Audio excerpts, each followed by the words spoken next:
Lisa Montgomery and Bobbie Jo Stinnett were two women from two completely different worlds until one day their lives collided. This collision would lead to one of the most graphic and disturbing murder cases Missouri had ever seen.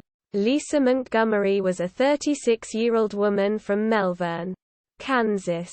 She often pretended that she was pregnant to gain advantage in her interpersonal relationships. In 2004, she told her friends, family, and husband that she was expecting a baby. She even told her ex-husband, Carl Bowman. However, in 1990, Lisa had underwent a tubal ligation and was unable to have any more children. Due to her repeated lies and deceptions, Carl threatened to expose her lies and gain custody of their two teenage children. Nevertheless, Lisa continued to claim that she was pregnant. The whole world would soon come to discover why. One afternoon while browsing the Internet in late 2004, Lisa came across a website which was run by 23-year-old Bobbie Jo Stinnett, a dog breeder who sold dogs from her home in Skidmore, around 120 miles away from Melbourne.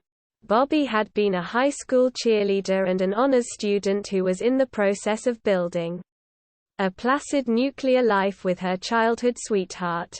Bobbie's website included a photograph of her which clearly showed that she was heavily pregnant. Lisa contacted Bobbie via a rat terrier chat room.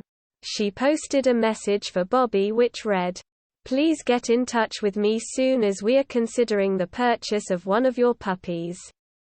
Bobbie replied to Lisa and the two swapped email addresses. Lisa informed Bobbie that she too was expecting a baby and Bobbie sent her directions to her house. The email from Bobbie read in part, "Great chatting with you on Messenger. And I do look forward to chatting with you tomorrow AM."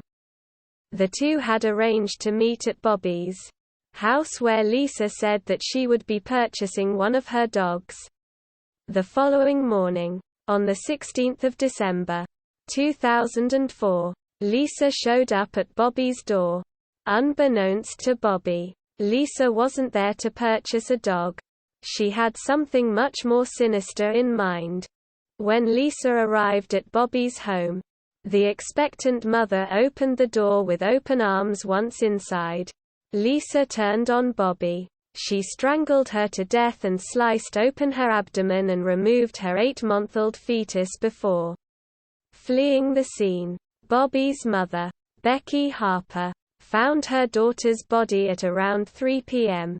Becky said the wounds inflicted on her daughter appeared as though her stomach had exploded. Attempts by paramedics on the scene to revive Bobbie were unsuccessful and she was pronounced dead.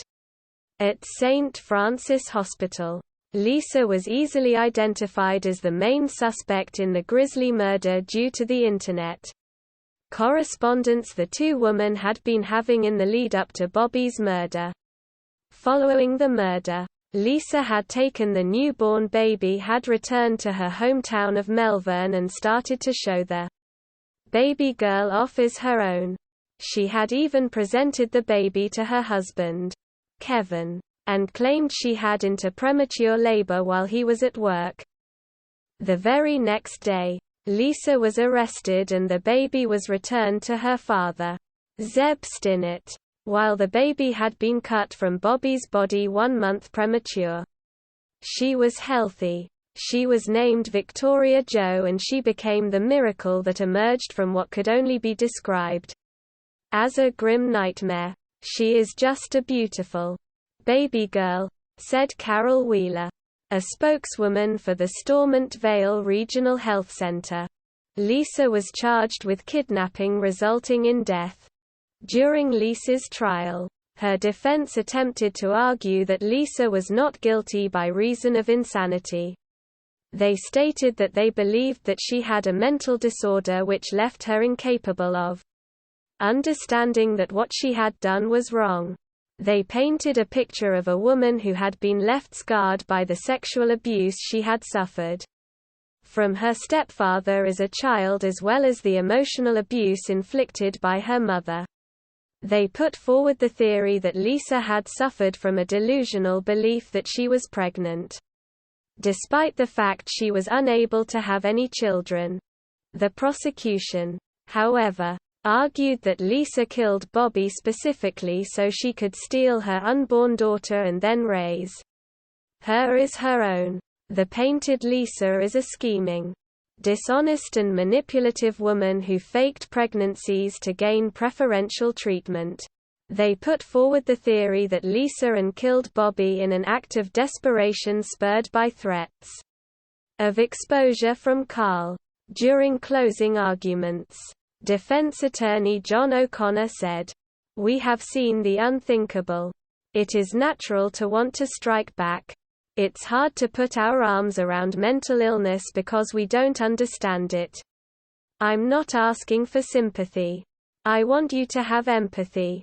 Assistant U.S. Attorney Roseanne Ketchmark refuted this, stating, "The defense told you in opening statements that their case would tell you why. The why is that this defendant did not want to be exposed." The jury sided with the prosecution and Lisa Montgomery was found guilty of kidnapping resulting in death. The sentencing phase was to follow, which put Lisa's life in the hands of the jury. The defense once again reiterated their belief that Lisa was so mentally ill that she could not comprehend that what she had done was wrong. The prosecution, however, cited potential aggravating factors which made Lisa eligible for the death penalty, including the brutal nature of the murder and the fact that Bobbie had died during the act of kidnapping. The prosecution also focused on the impact that the slaying had on members of Bobbie's family. Her husband, Zeb, told the jury that the murder had completely devastated his life. "My world just crashed," he said. He further said that he had not yet told Victoria Jo what happened to her mother. Bobbie's cousin, Mindy Winger, said, "Victoria reminds me a lot of Bobbie.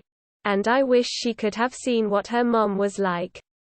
Other family members testified while the prosecution showed photographs of Bobbie's childhood and through a few years of her marriage. They also displayed pictures of the clothing that Bobbie had purchased for the birth of her baby daughter. The defense called on members of Lisa's family to testify in a bid to save her life. Her husband and two of her daughters testified that they would maintain a close relationship with Lisa from behind bars. Kevin said, "I'm trying to support her. To make it easier for her. She calls and I just like to hear her voice. I love her." Her sister, Diane Hedberg, testified that their mother had been abusive and neglectful towards them throughout their childhood. And at one point, she was even removed from her care. After deliberating for more than 5 hours, the federal jury decided that Lisa Montgomery should die for her crimes. Judge Gary Fenner sentenced her to death.